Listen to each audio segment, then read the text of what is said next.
émission TV, le miroir du monde. Musée Atikala koza soda à peuple terre. Les lots sources infiltration na Katia Congo Combo Nango Musée Laurent Désiré Kabila. Que Musée n'a jamais été le soldat du peuple et à Koki Kozala considéré tel lokola héros. Na yebite il y a cela 20 ans depuis liwa ya Musée na yebite ndekonanga période na zala na âge nini. Makambo baba. Il a mis balai un conseil na Félix Tshisekedi. Alobi na ye Azali n'a besoin à commissaire Christian Mwando, président de l'Assemblée nationale, Jean-Pierre Bemba, premier ministre ou rien. Félix a bêti le boko le à table, mais c'est Moïse Katumbi. Tolanda ki mwana mboka Moïse na parti na ensemble.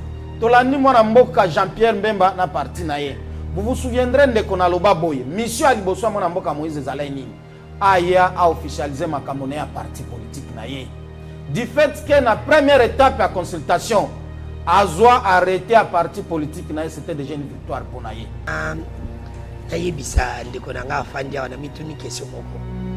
Vision yango to lobaka vision ya Mokonza Mboka. Est-ce que okoyebisanga Mokonza Mboka na programme na ye pendant campagne vision na ezalaki ni? Vision na ye la campagne on tanga yaka non. Na lombitu na vision na ezalaka nini? Ya président Félix Tshisekedi. Tilelo moto bongote na boka na biso. To boy eloko wana. Ton planète mosusu. To lingi eloko wana te. Mais il n'est pas trop tard. Jean-Pierre Bemba, Tumbi Bazama Ndeko ya Félix Tshisekedi Tshilombo. Bakoki kozonga. Parce que ba politique, bango ba kofanda te banzelaka yo oyo sali bango bandima te. Ba pe ba kokende ba binga ba député bon. Ba sangani pe na FCC. Oto benga bandoki. Parce que ko sangane na bango. Ba pe ba sangani ata l'intérêt na bon parce que intérêt c'est président la raté. Il faut ko yebele ko moko Mokonza Mboka dans la lubaka na azane ennemi moko. Yalonga ndeko Kabila ngana zo répéter. Kabila za ennemi na été même batemoni. Azane ennemi moko. Ayez du nouveau à Kinshasa, le complexe hôtelier Tremplin Royal sous Kanamasolo. Vous qui désirez passer des nuits inoubliables, l'hôtel Tremplin Royal vous offre un service de haute qualité, de chambres modernes répondant aux standards internationaux, salons et salles de bain bien équipées. Votre sécurité est assurée, les portes électroniques et même un coffre-fort dans la chambre. Tremplin Royal dispose d'un restaurant VIP, des plats de différents goûts à un prix hors conquérant, de boissons de toutes marques accompagnées d'une musique douce. Ce n'est pas tout. Pour vos déplacements, Tremplin Royal met à votre disposition une voiture pour tous vos déplacements et un groupe électrogène industriel pour faire face à la coupure d'électricité. Pour vos cérémonies de mariage, de collations, spectacles et autres événements, Tremplin Royal met à votre disposition une salle de fête de 300 places avec un décor de couleurs selon votre choix. Nous sommes situés au numéro 23 de l'avenue Aérodrome dans la commune de Barumbu, référence stade municipal de Barumbu. Pour tout contact, appelez-nous au 081 570 78 00 09 98 55 22 96 et Salimana Nouté, le complexe hôtelier Tremplin Royal, le confort et les nôtres sous Kanama Solo chez Tremplin Royal Kanoka Kae. Mbote lisusu na bino bandeko bozuli baku ya kolanda émission na bino spécial débat spécial tokundo la ndenge bomesana kolanda ba imboka bobiete bozali ebele surtout na ba imboka bazwami na mikila bapaya wana na komona bandeko na ngai oyo bozwami na États-Unis. Merci beaucoup pour vous ko accompagner émission bandeko bozwami na Canada na Montréal na Toronto bozali ebele na zo ba réaction na bino bozali ko komana bosanité bandeko na biso à Suisse et Allemagne bozali pe ebele na Europe bozali ko benga bozali ko tinda ba suggestion na bino bandeko na biso bazwami na Tanzanie bozali ko benga bandeko bozwami na Gabon na Cameroun na Sénégal pona koloba ete ezali émission na bino bozela ka rendez-vous na bino chaque lundi à partir de 16h Europe to kutanaka biso na bandeko pona ko beta masolo ya Congo na oetali actualité ba imboka bien que toti ko commémorer mais ko toti ko le calendrier vous allez ko constater journée les 16 na les 17 ou plutôt kanisa qui 20 ans après Musée Laurent Désiré Kabila puis 60 ans après Patrice Emery Lumumba Congo na biso tosali na yango nini Congo na biso oyo ezali ko flotter na union sacrée bo bibino moko ete moko zamboka abomaki coalition topé libala oyo ezalaki entre FCC na cash pe le loyo atieli bandeko union sacrée bandeko balandi ezali ko mema lisusu ba réaction na ba débat bolandaki après rencontre ya mokonzamboka na ba ténor oyo sengeli ba accompagner notamment mwana mboka Moïse Katumbi mwana mboka Jean-Pierre Bemba pe bandeko misusu bolandaki oyo ezalaki réaction pe ya bandeko après kokabwa na bango na yango tozali komitu na bokabwa ni to pe bomoko yango nde kozala sujet na biso na pokwa lelo na ndenga bomesano na bengaka baimboka oyo bamesana koyanola na mituna pona intérêt na bino population na loboko na ngai ya mobali to yambi mwana mboka José Kaniki oyo azali moko toki ko ba porter parole ya Rassemblement des démocrates tshisekidistes ils ont qui na cash na biso cash kufi ko continuer kasi bazali elongo ba ko soutenir vision ya mokonzamboka pe ba ko soutenir lisusu vision ya union sacrée moi na mboka boyi malamu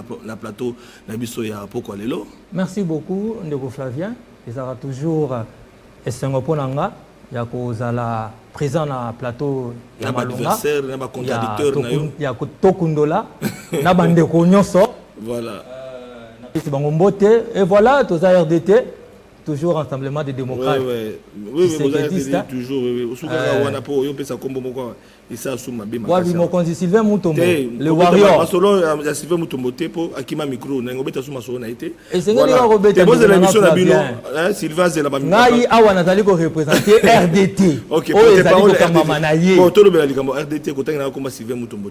Voilà. Na loboko na ngai ya mobali tozali na moko ba panzi sango donc journaliste indépendant Dano Kefula azali so muto ko présenter mais en look ya Moïse Katumbi na ebité soko so katisi na ngambo baba yo kutoza kala muka mais ozali mo panzi sango ozali indépendant. Merci Ndeko Flavien, je crois que merci pour l'invitation je crois. Avant na banda na ko merci camarade Ndeko na biso yami Ndeko Junior oyo ba nommé secrétaire général ya pour tous les mataki vraiment c'est ezali un peu pour na ba valeur que biso ba jeune faut encourager baninga parce que nga souhait na ngai on a za ko senga na bokonza mboka que atala ba jeune avant batala liste na bango ya ba ministre atala vraiment de soki ya moni mwasi ya moto ndeko ya moto cousin to kolobelango yango ne sujet union sacrée bozongi lango te parce que ba jeune pe bazali comment jeune ko comme expérience ka bandite vraiment na apesi Ndeko Junior félicitations et président mon chef à parti na bango félicitations à continuer Constantin Bengele voilà mon mboka Junior bakokela donc déjà basi ba kilo ba fleur pour la nomination za ko rappeler na opinion que ozoki ebonga na yo effectif ya Bokambemi ya Union fait la force parti cher à mon mboka Constantin Bengele o lelo mokano ya kokamba yango esalemaki milulu esalemaki mokolo ya lobi mokolo tolobelaki yango pe na itando bato balandaki pe na bona poko elekaki bona itali bokamba mito monaki présence ya Bati Lukwebo oyo akolobe oyo azape makambo tokolobela mambo nyo sacré ya Bati Lukwebo pe na kati bazalaki wana pona ko accompagner yo félicitations encore. Bien, merci. Merci une fois de plus. D'abord, co-débatteur, Bandeko Nangai, Toza, dans le plateau à Lilo. Merci à nos téléspectateurs à travers le monde, dans l'Est de la République, précisément, Toza de qui on a bango. Nous faisons les cas. Nous faisons les cas. Donc, Union fait la force, Toza Nabino, Totiki Binote, Obazo Koufakuna et Tozo Senga de la République. Et on a top. Partout, ils sont congolais. Ils sont en Équateur. Ils sont d'abord, côté Bandeko Koufé la Kuna, il faut d'abord tout Tozana Bango. Union fait la force, c'est Tiki Bangote. Mais également, sa nomination à Bisso, secrétaire général, ils ont orgueil, ils ont charge.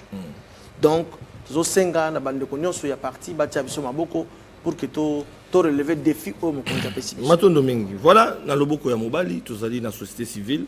Vous allez représenter Jean-Louis Massimango, Mokambi, un mouvement des jeunes Kinois. Boye Malam, on a un plateau, on a biso, il y a pourquoi lelo. Ndeko Flavien, liboso etena pesa bako débatteur mbote na lingina nona yokandeko. Na lingina nona saluer mémoire ya mwana mboka Lumumba, lokola héros national. En même temps que saluer mémoire ya soldat du peuple, Mzee Laurent Désiré Kabila. Na compassion et pas ya bande kona biso ya este sike comme abattoir humain sous silence ya bakonzi ya mboka esengeli année oyo sima ko commémorer 60 ans ya mort ya Lumumba 20 ans ya moro ya musée esengeli bacrime ezosalema na este ECC et que pouvoir public s'impliquer totalement. État-major mokonzi mboka lakaki ke état-major biso lokola baconseiller lointain ya mokonzi ya mboka tolembaka korapele te bana ya Beni, bana ya Goma, bana ya Shabunda, bana ya Penekusu bazozela état-major ekende na este pour que ezala ba discours moko kaka ya électoral te ou bien électoraux te mais ezala réalité. Mais en même temps kopesa pe ba condoléances na appareil judiciaire na biso militaire na ba mapinga na biso parce que oyebi tosila ikobungisa moko ya ba généraux ya minene ya mboka na biso général Munkutu akufaki na niveau ya Afrique du Sud. Donc to saluer pe mémoire par rapport ya misala malamu wa sala pona mboka. Toza na elombe bomesana kolanda mwana mboka Serge Kindomba moko ya front anti-dialogue, donc moi politique représenté na plateau na biso. Toujours na brassard na article 64, donc Félix Tshisekedi de Longo, il faut bailler que article 64 ils en anzela mwana mboka boyi malamu. Matondo ndeko Flavien et puis meilleur venanga na bakongomani nyonso bazwi libako ya kolanda ngai na mokolo lelo et puis félicitations na moko ya bilengo tozosenga renouvellement ya classe politique et suka kaka te na niveau ya parti ya komatise pete comme secrétaire général mais tolingi pete tomona pe bapesi ye pe fonction ada ministre onde ko junior ali na ba capacité wana be nyonso ndenge moko pe to ali ko yebisa mokonza mboka Félix Tshisekedi tolobaki tour pas question makambo po moto comme ministre ou moto comme il faut avoir une expérience professionnelle il y a 5 ans oyo bokonza mabe akabile mimela kabiso parce que lelo expérience na bango ba kongomani batikali ko bénéficier na ngote donc bilenge balakisi biso preuve yango ya comme secrétaire général ndenge moko pe na ali ko senga ye et ali demande na ngai ya point de vue na ngai ya ben elenge moko akamopanzi sango.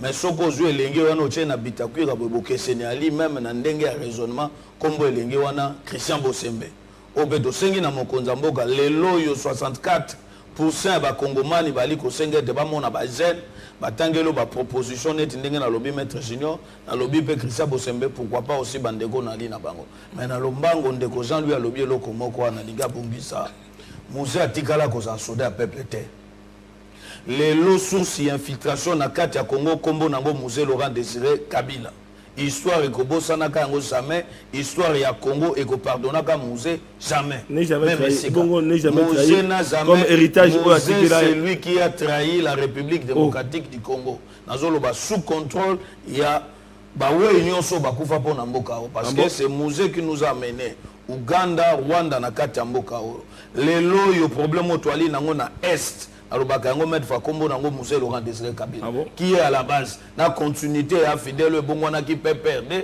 na ndenge bakei mais voilà discours ya bino opposition pona koluka ko déboulonner système au musée atikaki na Kabila Joseph atikaki mais siko yo zana la muka ozala ka position zo bana soute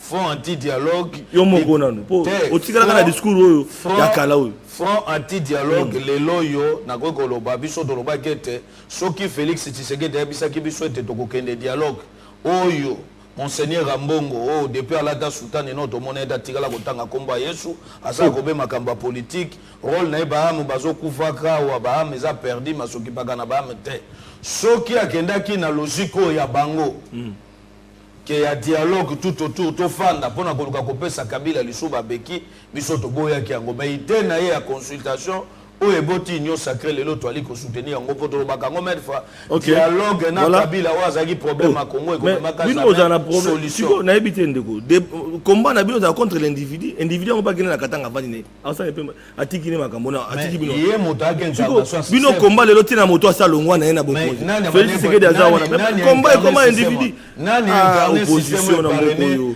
matondo mingi zalaki introduction yaki Kabila te wana za introduction malembe na bandi na mwana mboka danu kefula quand même makambo musolo bami na plateau na ebité yo za mopanzi sango penza tango landi Serge Kindomba poto ko tapena sujet na biso ya poko lelo na kolingo pesa pe moi lumière na oya lobi musée za soldat oyo peuple congolais ko kanisaka na ebité soki yo poza na likaniso wana merci ndeko Flavien je crois que na répondre ndeko nanga Serge ndeko Serge soki musée za ki soldat mais ndeko Félix de Lenga comme président si Moussa Yagatanga comme président.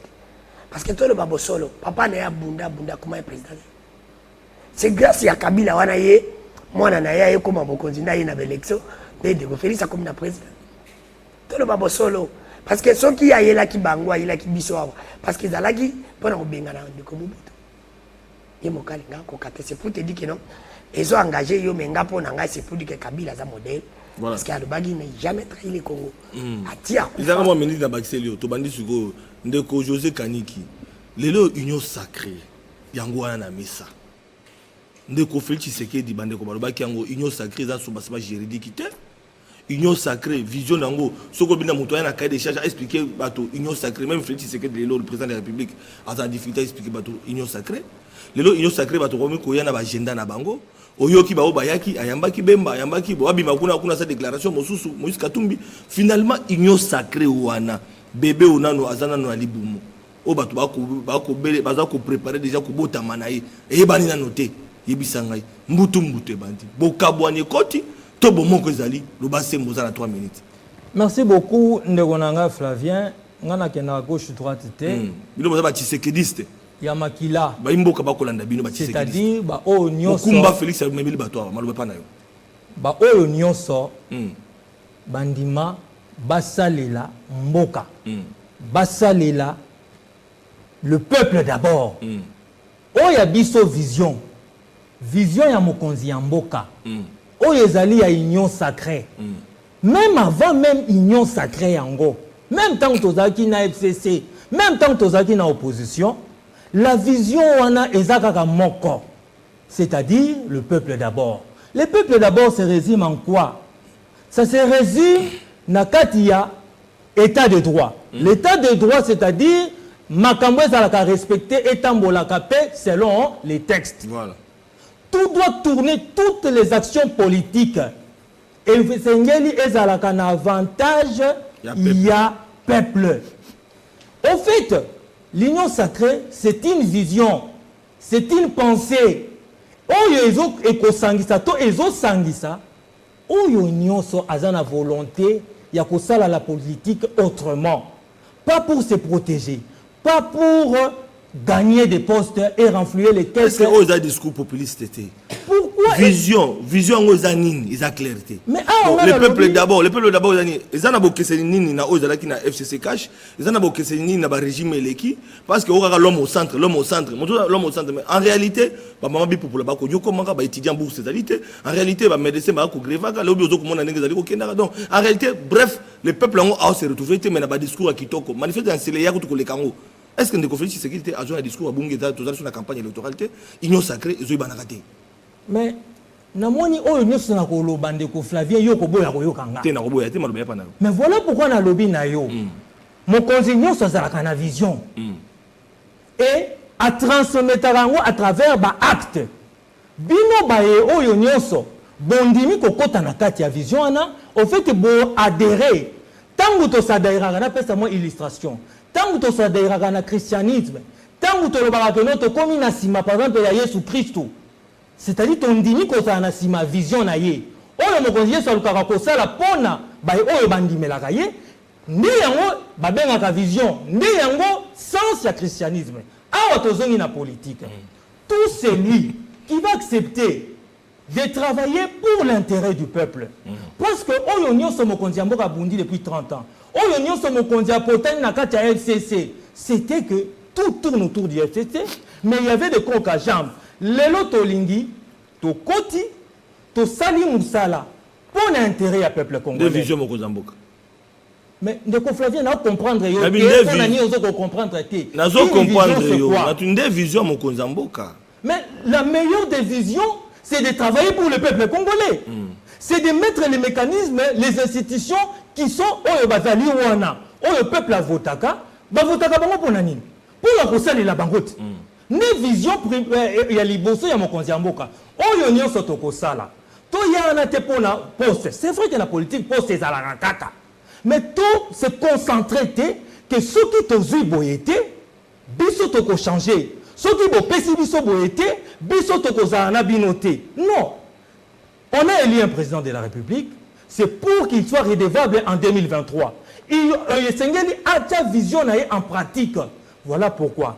À l'objet, Oyo a la volonté. Oyo a moni que Sengeli a travaillé pour le peuple d'abord. Oyo a boyi d'exonération à Lukuta. Oyo a boyi corruption. Oyo a boyi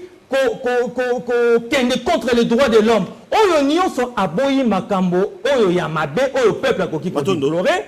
Et Sengeli aya à kota tokenene elongo pour que le peuple congolais a se retrouver. C'est ça la vision du chef de l'État. Bon que de gauche droite ité, bozo luka, ba nommé président il y a union sacrée. Bozo mais na lubi boende ko na Flavien.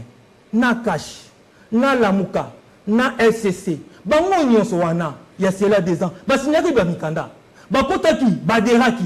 Ba saki makamnyo so nous gérons loyauté. Mais 2 ans après, échec. Ba kabwani. C'est pour te dire que la vision n'est pas nécessairement pour comment. La vision c'est d'abord adhérer et croire à cette vision-là et d'être derrière cette personne-là qui mène la vision pour l'intérêt de ce peuple congolais. Merci beaucoup. Alors, société civile, Bino Nangambo na Bino, Union sacrée, on ne peut pas s'y créer. Tout le monde dit que Kayamba qui d'abord, Martin Nani, Nani, Moïse Katumbi, Jean-Pierre Bemba, Nassima Yambi Susubango, Menakobi Manabango, Moutumbu Tekoti. Est-ce que vous l'engagement côté qu'est-ce qui se passe parce que la population a causé la ayoka solo et que pas na bino politique na plateau. Merci beaucoup Ndeko Flavien liboso etena koma na mutuna na yo parce que na kobima toujours prophète na likambo union sacrée pour na sina lobango dans le temps na corriger rapidement to correctifier makambo moko ya botomboki. We utie pande kuna ngai Serge Kindombo na linga makasi. Alobi biloko mibale o je crois ba téléspectateurs bazolanda biso na ngongo esengeli bazala na kanda na ye. Alobi eloko aliboso que Mouzé n'a jamais été le soldat du peuple et akoki kozala considéré te lokola héros. Na yebite il y a cela 20 ans depuis liwa ya Mouzé na yebite ndeko nanga période na zala na âge nini. Lelo yo azali majeur mais yemoko ayebi mbule azalaki na ngo période wana pour que ameka kosala analyse oyo kokende pe na même sens ya conscience collective pour na koyeba constituer Mouzé. Mais na kanisi était en commençant par le président de la République, le premier citoyen de nous tous, jusqu'au dernier citoyen oyo azan na fin fo ya mboka ayebi ke Mouzé mérite respect honneur ya ba peuple congolais par rapport à bravoure oyo lelo ko permettre biso tolobake nous pouvons assister à l'organisation des élections dans ce pays parce que toyebi il y avait un monsieur paix à son âme, Kondo Maréchal, qui était déjà au pouvoir plus de 30 ans, et il fallait causer l'époque à Mouzé pour que Baya Kolongola ait un pouvoir.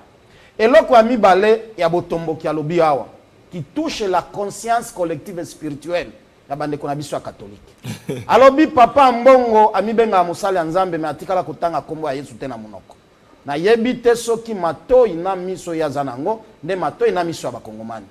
À un certain niveau, nous devons être de respectueux na musala oyo mutu apona na vinaye. Au-delà, il y a des considérations politiques. Mais Monseigneur Ambongo azali musali nzambe sengeli tozala na moi limemia komona. Nazonga sikoyo na likambo ya union sacrée parce qu'il s'agit de ça pour la vitalité même ya peuple congolais. Bon moko to bokamani. Ndeko na ngai, je l'avais déjà dit ici au départ. Que la vision elle est bonne à Mokonzi Mboka parce qu'elle n'y bien-être à Congo et à Bakongomani. Mais la canalisation de la vision dans le cadre à l'union sacrée, c'est là où ça pose problème. Tolobakango wa bisonyo je crois na lande bande konanga balobi. L'union sacrée les aligner na assise politique et na assise juridique. Parce que ceux qui sont na assise juridique, malgré que ne konanga zolo bake et sengeli ko adhérer na vision, mais vision sengeli za la cristalliser ezwa assise nango na makomi ndeko permettre bino boyo bake to sangani to yokani poto tambola boye. Mais lelo oyo je l'avais déjà prédit que difficulté à liboso mokonzi ya mboka kokutana nango ezali gestion ya ambition. Soki batu wana réellement bayaki pona kosunga mokonzi ya mboka pour que vision na ezala na impact na passion ya bakongomani o lelo kolie koma passe na passion ya bakongomani ya sécurité. Je crois ba condition lingaki ezala ebele bongo te. Malgré que dans le monde politique, il y a le monde à intérêt, le monde à positionnement, mais face à l'intérêt à peuple, o inyo kwa mieke bolingi bo sauver réellement mandat mokonzi mboka. Il fallait à un certain moment qu'on se dépasser dans le clivage politique pour que vous servir le réellement. Qu'est-ce qui se passe exactement? Et là, philosophie, Tolanda qui m'a mboka Moïse na parti na ensemble. Tolandi m'a mboka Jean-Pierre Mbemba na parti na ye. Vous vous souviendrez de qu'on a le baboye. Mission Aliboso m'a mboka Moïse Zalaini. Aya a officialisé ma camonnaie à parti politique na ye. Du fait que la première étape à consultation, Azoa arrêté à parti politique, c'était déjà une victoire pour Naye. Le reste, ils allaient pour bien-être réellement à PPT. Moi, Namboka Jean-Pierre Bemba, Oyazali Lelo na situation, il y a cause à l'éligibilité. Il est en train aussi de jouer sa carte pour que en 2023, Azala na ba garantie qui permettre que Azonga na système. Mais entre autres, Batouna Bazala bien positionné. Mais tant que Bino Boye na négociation, Bosengi Koleka. Mon konziamboka peut comprendre ça. Bana mai bayaki réellement te pour ba accompagner na vision, mais mutu na mutu aye na cahier de charge na ye en tant que politicien pour que tozonga lisusu na ba arrangement na ba consciable pour accéder na pouvoir. Et c'est là où nous nous restons réservés dans les camboyens sacrés. Est-ce que dans les 2 ans qui restent à Mokonziamboka, peuple a retrouvé réellement sourire à Lukaka na vision à Mokonziamboka? Et c'est là où j'en profite pour encourager mon frère Junior, qui a été élevé au rang de secrétaire général. Il y a parti Union fait la force. Il y a un biso to prôné à Kalelo yo, ba jeune bilenge, ba le devant. Et na CP là qui na maloba moko, professeur Bahati, aloba qui est informateur, aloba qui lobby na investiture na ye. Alobi lui a toujours milité pour que jeunesse est à la relève à lobby. Et je crois réellement maloba wana ekubala na misala. Ezala teke a lobby à Mokapona Koloba, ezala ba discours moko pour attirer sympathie à jeunesse. Mais je crois il est temps que les nouvelles intelligences soient les devant pour le bien-être de Kodanu Kefula, les loyaux union sacrée. Mbutu, Bomoko, Tobo Kabwani, Tobo Panzani, tant toko ka Moïse Katumbi, tant toko ka Jean-Pierre Bemba, tant toko ka Félix Tshisekedi Avana Kouenaï. Toko eba souté ba gestion d'ambition. Au AMK, il y a nani ya ensemble ba position mosusu contre mon candidat bango. Au kakuna honorable Moindo si Nzangi a sa peu déclaration na kuna pe oyoki kuna ngambo mosusu na uti kolanda ndeko en vol président en vol c'est sanga après si position mbutu bandina no mwana ngwa botamité et banité yebisanga venir à union sacrée. Merci ndeko Flavien, je crois que na lingina Nayebisa ndeko nanga afanja wana mituni question moko. Vision yango to lobaka vision ya Mokonza Mboka. Est-ce que oko yebisa nga Mokonza Mboka na programme na ye pendant campagne vision na ezalaki ni? Ozongi na vision na ye la campagne no tanga ya kana. Na lomitu na vision na ezalaka nini? Ya président Félix Tshisekedi. Ti lelo moto boko te na plateau akoyi ko yebisa nga encore vision Mokonza Mboka. Exact. Les peuples d'abord sur on va des slogans. Vision exact. Vision batu bako adhérer na vision nini. Oyebi na se rappeler encore na maloba moko ndeko na Junior alobaki na yibi yango émission to salaka passé. Erreur monumentale au FC Sasalaki. Ya ko perdre ndeko Kabila. Ya ko perdre ndeko Bahati. Erreur monumentale Mokonza Mboka sali na vie na ye. Ya ko perdre Moïse na Jean-Pierre Bemba. Wana na lobi yango lelo batu bakanga data lelo. Pour l'avenir de l'union sacrée. Na lobi bien ata Azu F. Bazaïba. Attaque professeur Njoli. Mais tant que même Elogi a même a raté yango esili. Attaque c'est Sanga. Tant qu'a raté Longi a Moïse esili. Oui bien ça n'a pas opportunité monsieur na vie. Ce que kutani nango, faut pas qu'on rate. Vous êtes robé ta mati boza MB partout, bozu périnatio beta ngibanda. Iko kanga kaika. Parce que aza vision na ye ezate.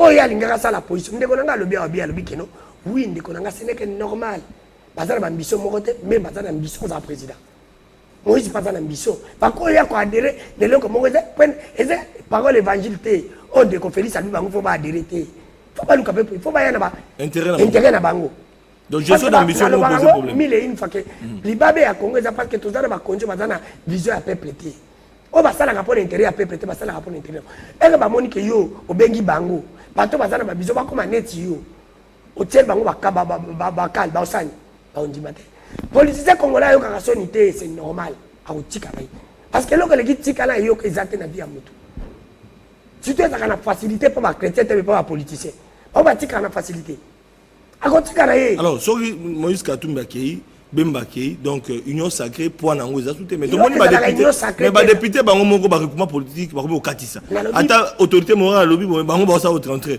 parce que ali kamba parlement et ndeko Félix Tshisekedi on a besoin de majorité parlementaire attendez ba député attendez bilonga be mana Moïse Katumbi te merci ndeko Flavie pour ça attendez bilonga tika Kabila te lobby merci ndeko Flavie lobby bien que ba député wana o ba salaka nommé onga ba ba salaka nommé et lelo ba komi acheter pas la conscience te ndeko Félix kwa sala bien pour nanga fala dissoudre na assemblée wana et bien laisse ba dissoudre assemblée ba kozonga te parce que lelo ba zo bangani ba yebi que so ba kekuna pour ba zo ba poste so ba kete ba ko dissoudre assemblée mais lelo zo bossa na pe faut te bisa mukonza mboka soki lelo ba o ba kei ba ke ko fanda pe ba sali fox ba jupe sous majorité yo pour pesa bango sous sali cohabitation parce que ba eza politique bango ba ko fanda te ba zela ka yo oyo sali bango ba dimate ba pe ba ko kendo ba binga ba député bon ba sangani pe na FCC o to benga bandoki parce que ko sangane na bango ba ba sangani atala intérêt na bon parce intérêt fait plaisir la rater il faut ko yebelo ko moko mukonza mboka dans la lubaka na azana ennemi moko yalonga ndeko Kabila ngana zo répéter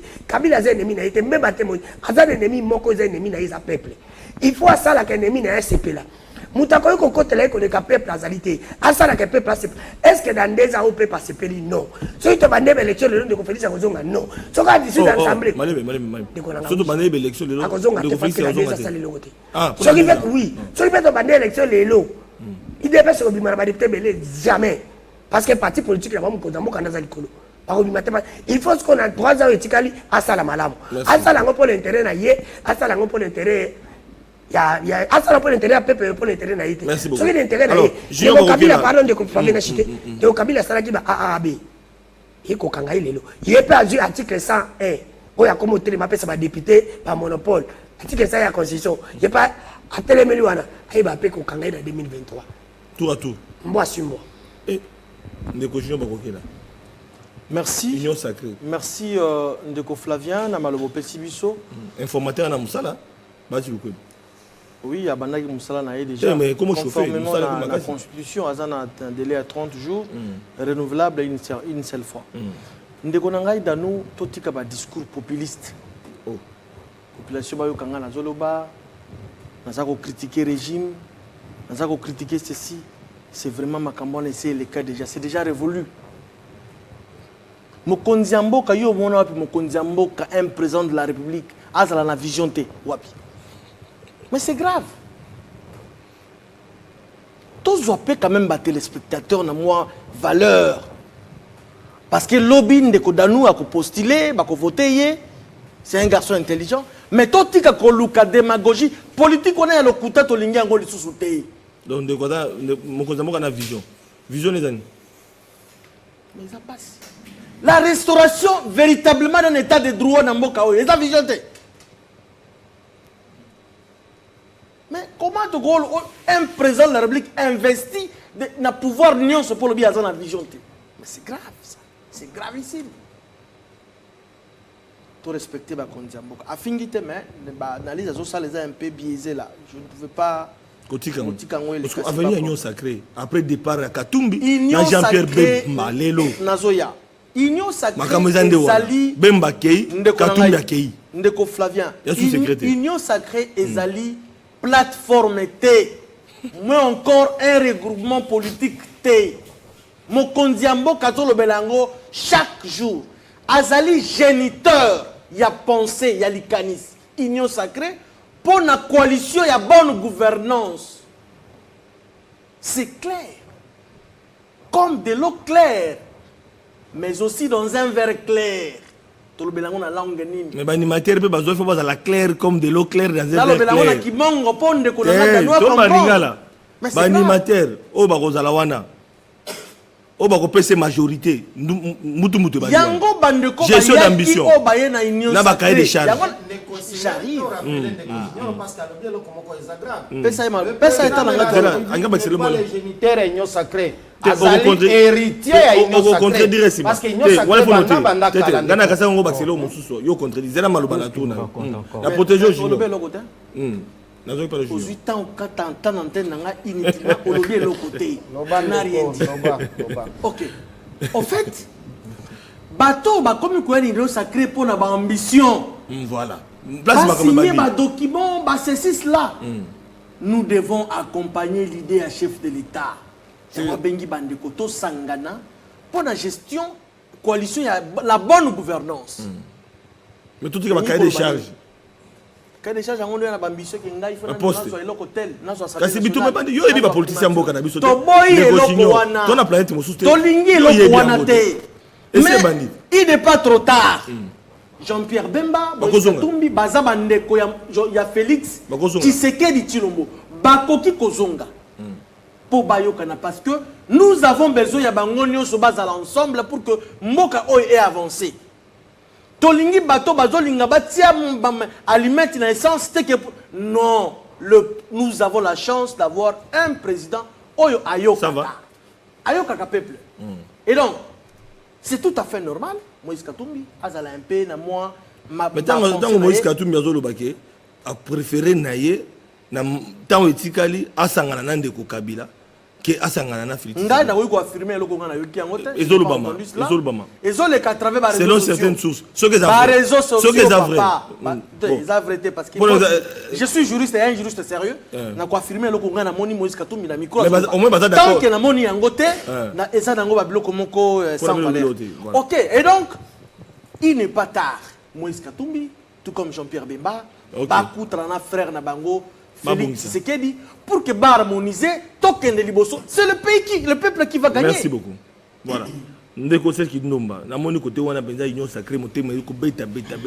Avenir union sacrée bisa biso na bosembo parce que ba politique ba vérité tengo wa musu. Na lombango na ngina balaye maloba yo loba me ba ya ndeko dano. Et puis na Jean-Louis Tete, Ndeko Flavien, Oebi Bakongomani Bali Koloba. Bali Kolanda biso. Na boyi basilikela biso to ali na 4 émission. Na ngina loba na Ndeko Jean-Louis na Ndeko Dano, Musa tikala ko benga na Mobutu te. Et aki peuple mo benga na ka Mobutu. Oki yango potango wa fidèle koti na kati ya mboka oyo atikali ko kutana na résistance te ya Mobutu. Peuple abayaki Mobutu et puis tango Moussa Koti to kansaki moto aye na changement nzokande amemi dictature ya mabe kolekana Mobutu. Peuple ayambaki maboko kufungwama. Oyebi yango koko bosa na histoire to sa journaliste. Tango Moussa lobi ke to bengana Tshisekedi lobi ke to bengana. Mboka ezali ka kinsa tate so mabundi na kinsa tate Moussa bundanga ba.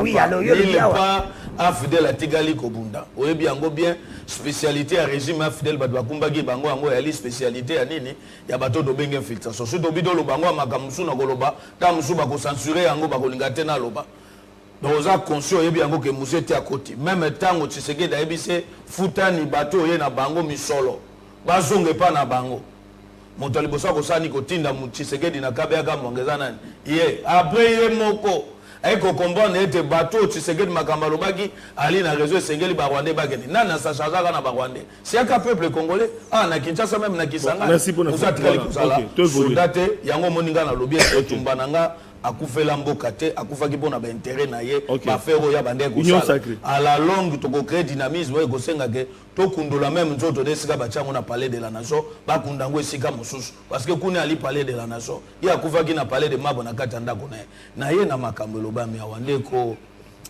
ndeko dano alobi Tshisekedi ali na vision te bato nyonso bali na plateau wa mon côté mais maître junior auti ko yanola yo loba gengai dano na yebi vision to ben ali na programme ya Félix Tshisekedi te d'abord etumba ya Félix Tshisekedi tango présenta biso programme na ye na Béatrice yango ti lelo ali continuité eloko na sur eloko to bengi état de droit sur eloko to bengi ke moto azala na centre intérêt to ali ko bunda lelo ezali intérêt ya individu te ndenge Kabila saki na bo continuer ya mabe que bateau baki tout autour ne bako ko bonga mais peuple batika bango na condition à passe yango moni lelo a se réfugier ye moko sel sans bateau babande ko conduire na bere bango wana baseni ni bakatisi pour na ba intérêt ya nini ya bango moko personnellement ba sécuriser ezali ba bien na bango Kabila tikali kotala peuple te Félix a reconnaître tonga lobito sali 200 ya kotambola na bateau na kanisa ke de bali na bonne foi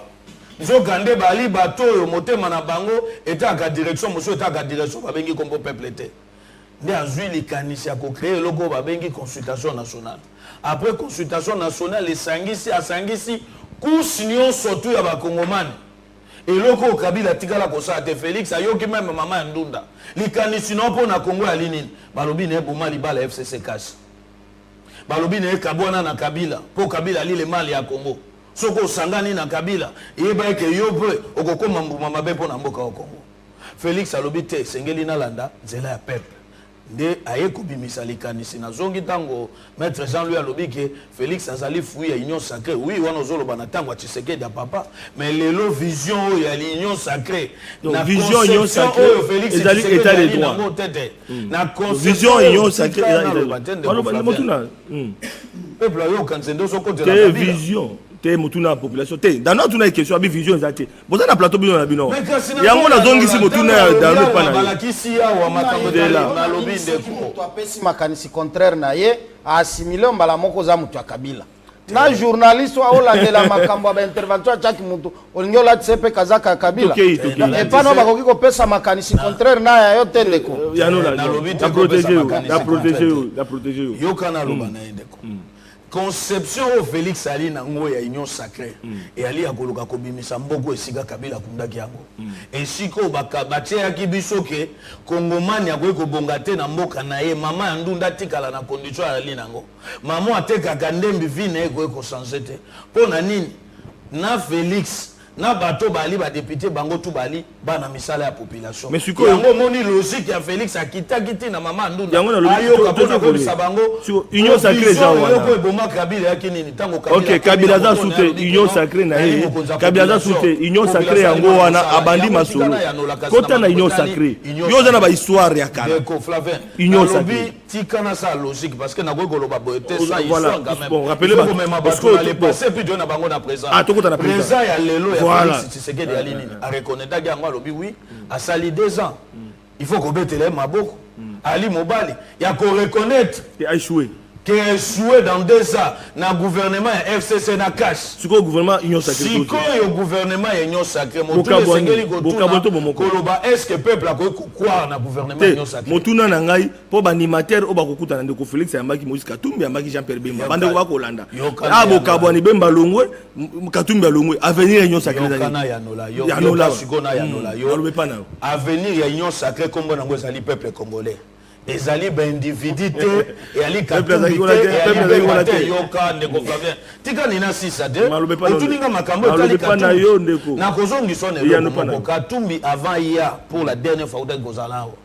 il y a eu rencontre nazolo bango na ba source sûre entre M. Kabila na M. Moïse Katumbi ensemble na le général John Numbi na Katanga.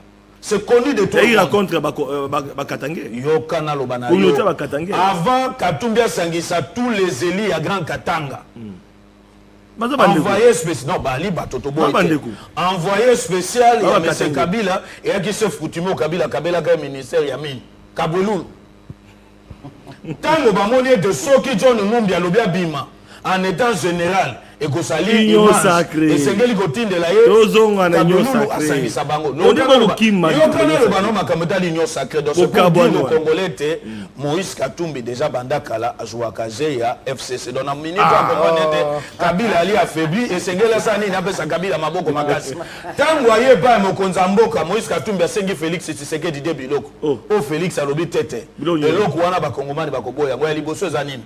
Katumbi alobi tango Kabila aka président ba botola ke ba permis na ya makambo ba minéré. Iye motomoko aka na 150 permis ya makambo etali ba minéré.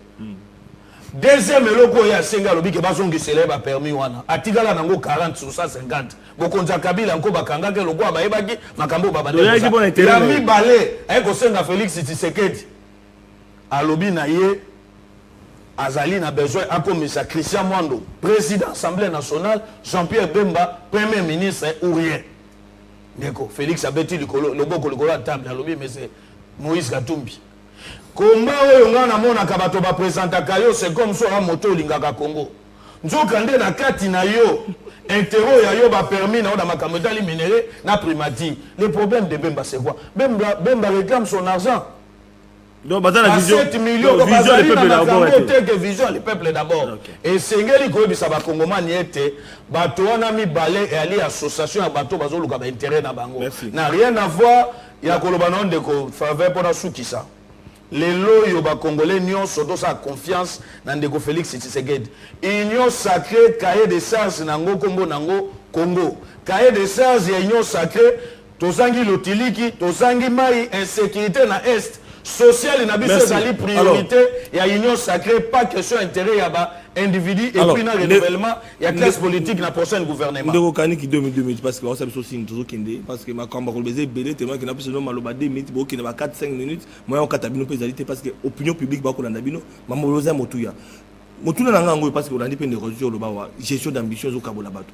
Bato musu bazo ya na vision ya mokonzambo kate ya union sacrée, ya kotala intérêt ya peuple d'abord. Sikoyo mokonzi ya mboka akosuka ndenge nini soki batoloka Moïse Katumbi bakina ba député bemba kina ba député o ba pesa ki nguya po ete azala makasi siko to komona kuna bande ko FCC na okaki na maloba ba musu balobete même mende na okiki mende après kolongwa pa mokonzi ya mboka lobi kuna ezali FCC cash élargi donc coalition de Félix Akimbula ko bata manena kata ebali ya mozindo lisusu.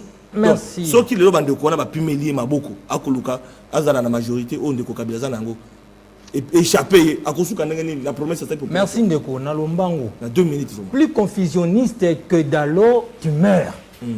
C'est-à-dire beaucoup qui ont lelo ti lobby à comprendre vision te. Yo kande. Mobutu rapidement son maître mot c'était le retour à l'authenticité. C'était une vision ou bien c'était un slogan. Retour à l'authenticité. Mais ce qu'on continue à retour à l'authenticité, on a pas expliquer yo elingaki lo baboy elingaki lo baboy. Yo kali sous musée. Ne jamais trahir le Congo. Zelana nous de Zelana s'il te plaît, ne jamais trahir le Congo. Vision ou slogan. Kabila, révolution de la modernité. Aux 5 chantiers. Vision ou slogan. N'ayez pas mon conzi Félix Tshisekedi. Le peuple d'abord. C'est-à-dire que dans cette vision-là, nous sommes tournés autour des bénéfices pour le peuple. Nakati wana tomoni gratuité de l'enseignement. Nakati wana tomoni une bonne distribution de la justice. Mais une vision. Tout le monde est Félix Tshisekedi a des bakabwani on a intérêt à ambition gestion ambition ça clair émission dans la souka il y a no là on qui mandenge nini bilo to soutenir de Félix Tshisekedi pour qui mandenge la population côté la bemba kei Moïse Katumbi kei to kosuka wapi wana naiki na répondre ce qu'on a motuna population. Mais la gestion des ambitions sur ces plateaux au commun que tous les intervenants ils sont clair que ba oyo ba ko adhérer na vision chef de l'État ba yete on a yango ba yende koluka ba poste. Voilà pourquoi le chef de l'État a télémeli yango. C'est quoi la lobby boye? L'ensemble n'existe pas. Ensemble n'existe pas. L'autorité morale zali. Na lobby boye. Na FCCP autorité morale azalaki. Nampifo nango nyonso. Olandinga ndeko Flavien. AMK existe. G7 existe. Ne nous parlez pas d'ensemble. Ce qui est un cas lobby que notre Hollandi vision mon konzi mboka Moïse Katumbi makama oya autorité morale à lobby et sili na mboko yo. Ce qui compte c'est l'article 101. Voilà, les camarades ça on a donné autour le belango.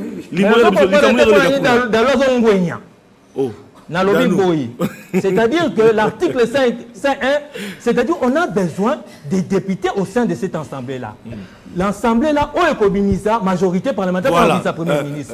La lobby boy, AMK, bah on y a ADRP, au Baoutina FCC, au AAB, au IDPS, au UNC, au Ndokonabiso Batina UFF, au RDD. L'autorité morale là, ça la volonté.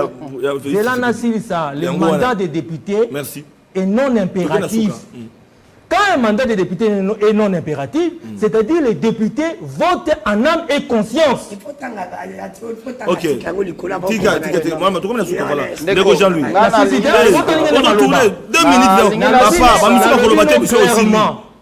Que autour du chef de l'État, l'équipe déjà 250 plus 1. Que Katumbi parte comme individu ou bien autorité morale, comme comme Kabila est parti, mais les députés, ils ont leur liberté de continuer à œuvrer avec les chefs de l'État dans sa vision. Espoir les alliés n'a député. Merci beaucoup. Ceux qui sont invités au dissoudre le Parlement. Voilà, ceux qui sont invités au dissoudre le Parlement. Merci beaucoup. Et dans les 90 jours qui suivent, Rosanna a capacité à organiser l'élection. Répondre même difficulté, même difficulté lelo. Départ à Bakasik au Bakei, les majorité parlementaire bango ba memela là. De kolobité, ils allaient scoler comme ba député. Ba député ne ba trancher na place au wana. De quoi ça clair. Ce qu'on yebisa biso solution ko zala yango article 101 oyo cour constitutionnel outil ko peut s'appeler ningisa to pe limbola na otali arrêt à cour constitutionnel. Alors répondre là. Ndeko na lingina banana na mwa toli muke na ba 2 minutes. Génération. Na minute na nga na tikelanga ndeko. Conseil liboso na kopesa bandeko na nga tona bango na plateau en commençant par ndeko Kindomba esengeli tozala na vision nationale ya Congo au lieu ya kozala na vision limitée na niveau ya Kisasa. Makambo elekaka na intérieur peut-être eza makambo ya motu ya koleko eleka na Kisasa. À un certain moment nous devons nous dépasser na vision wana restreinte ya ville ya Kisasa. Nazonga na lombango parce que bandeko bazolo balikambo ya cour constitutionnelle et pesi le lobo ndeko. Il est vrai ba arrêt à cour constitutionnelle tokoki ko attaquer en côté. Ba arrêt à cour constitutionnelle esengeli s'exécuter. Mais nous devons éviter aussi d'avoir une cour politique. Oye ko banda ko répondre na ba orientation ya ba politique au détriment ya constitution de Konangai. Et c'est ça le plus grand danger biso to na ngolelo. Tala kaka parce que zotu na biso likambo inyo sacré de Konangai. Divergence ça na niveau nini. Mokonzi mboka zolo bela likambo inyo sacré. Parmi bato bauti ko katso ya zoyamba, à l'occurrence otangi yango mwana mboka Lambermen, il est dans la considération ya FCC caché élargi. Siko na mitu ya bakongomani, bakozala na FCC caché élargi ou bien bakozala na inyo sacré. Donc il y a un problème déjà na niveau ya compréhension ya vocabulaire. Et c'est là où ça fait que biso ba misuso tozo croire te na aboutissement réel. Il y a inyo sacré. À un certain moment esengeli ba député basala makambo na mais conscience. Makambo to ko vivre en période ya kokoi sabiro ba mabunda batu batanga makambo mbongo parce que bango pe ba député to ko timbela ba komi kokota na ba manœuvre dilatoire rebelle pour na komatisa ba enchère po biloko tozo de créer à corruption ba biloko à débauchage et salema. Est-ce que yebi que bureau d'âge tikali presque na 10 jours pour que session extraordinaire est-il informateur azali sous na 2 semaines à condition que baba accélère sous 30 jours. Mais est-ce qu'aujourd'hui on peut évaluer Basali déjà au peuple à Bandé causé? Voilà. C'est là où il y a le problème. Donc à un certain moment, il s'engage dans Bazalana. Sincérité, il y a quoi ça peuple. Et puis là, c'est ça. Peuple a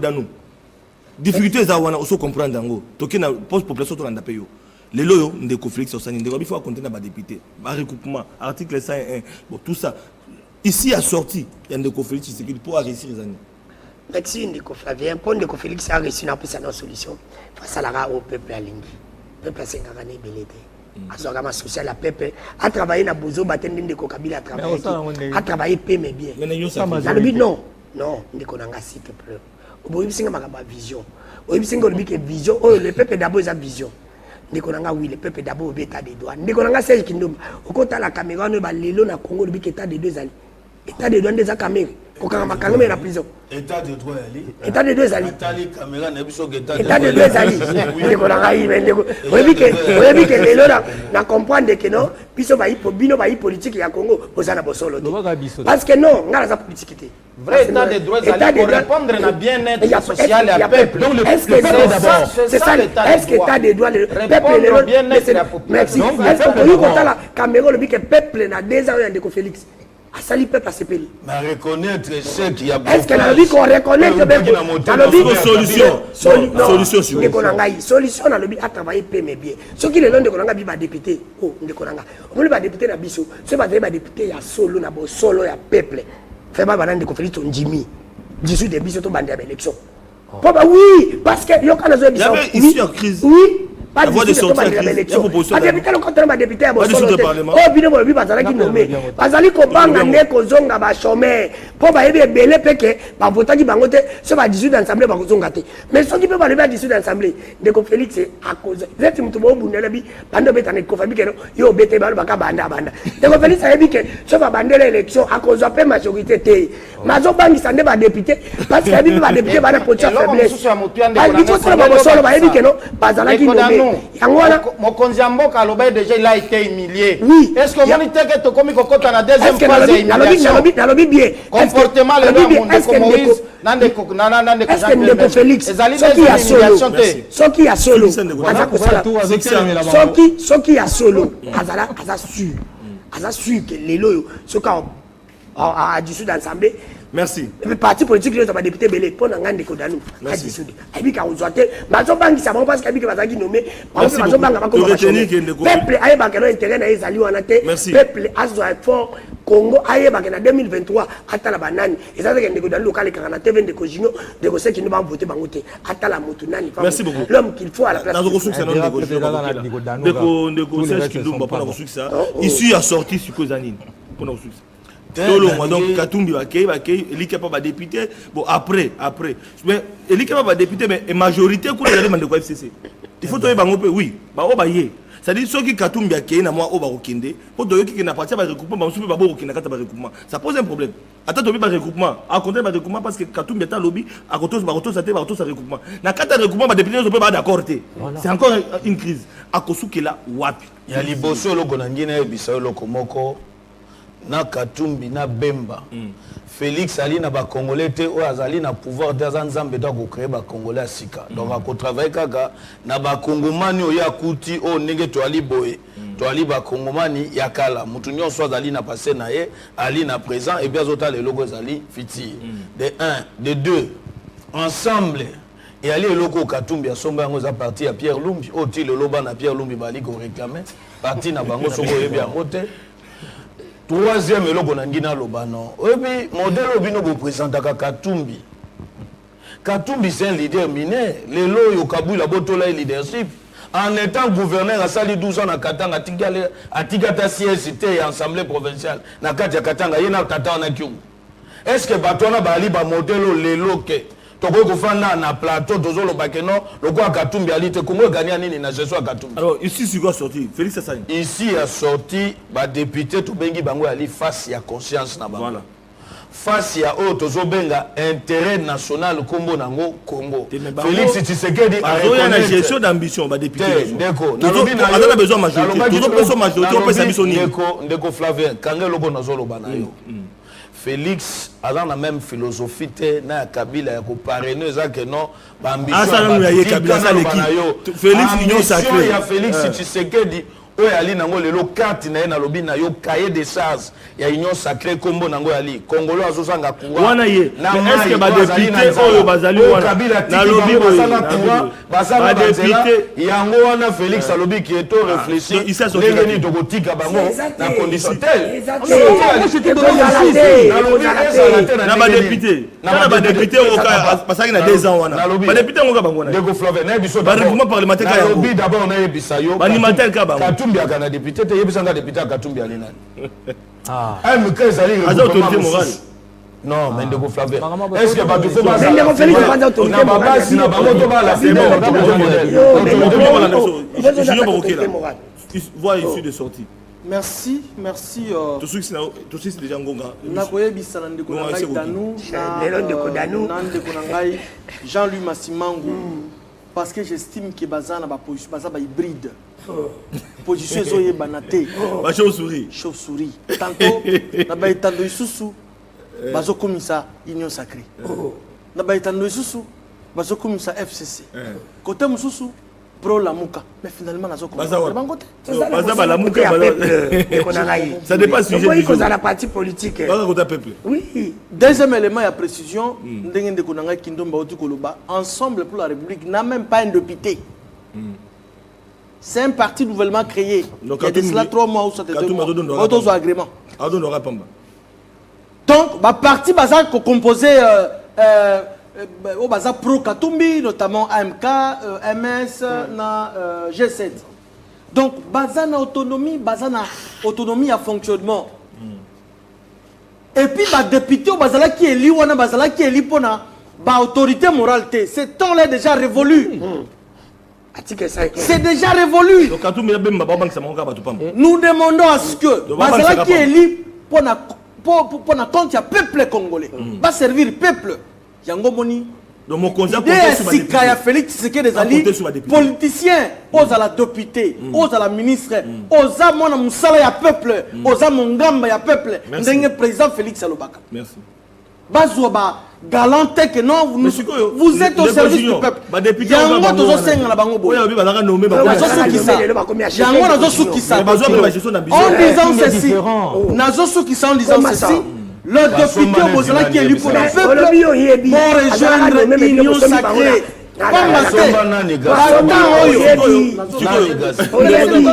Merci beaucoup. 30 secondes. S'il vous plaît, au chité, mais il chité dans la population. Les Junior répondent 30 secondes par monsieur Sili. Ceux qui les députés au Wana ba la gestion d'ambition, to ko pesa yo pifo. Aux de majorité, mais au composé gouvernement. Tolingi bandi ko sala parce que ba on va PC beki akosuka wapi. Mais Toyoki, na lobby Toyoki, il semblerait bateau va pesa qui ba ambition, merci. Mais ba député bazali au ba consensus au balandi mokonzambo. Ba pesa ba ambition na bangote. Voilà. Donc le mokonzambo ka lokala ba ki za partage à pouvoir. Non regroupement politique. La place là. Voilà, merci beaucoup. Merci. Voilà, Bandeko Balandi. Émission Nabiso de Salarango. Merci beaucoup. Mais comment fallait gagner le titre? Merci.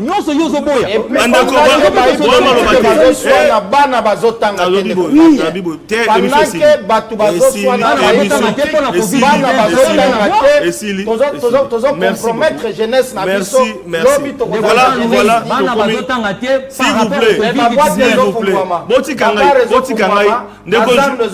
Jean-Louis, ndeko Jean-Louis société civile na sanctionné bino na plateau na ngai. Nande ya Tshisekedi bino mibale bozo déranger. Parce que émission Sili tout respecter temps d'antenne après biso journal puis na programme sur voilà bandeko banandisi bino de beaucoup tirer conclusion boyoki. Na tunaki mutuna na ngai bandeko apesi makasi bango na ba plan de sortie. Pour na misusu balbete ba député bango moko. Mais ba député kaka o wana pe bazoya na bakaye na décharge na ba ambition. Mokonzambo ka kosuka wapi. FCC Cash et Sungi était. Ba député nde ba kosungaye akosuka wapi. Prochain rendez-vous lundi prochain à 16h pour suite à Masolo et puis mardi en rediffusion nous quoi mardi à l'oubi on a besoin en rediffusion mais vous avez besoin lundi prochain à partir à 16h beaucoup d'émissions nous pour suite il y a débat mais tout revient dans mon Konzambo Kababi voix des sorties ils allaient ba député ceux qui ba député ba pétion pivoter dissoudre le parlement tout un lobby Masolo si Kamaton.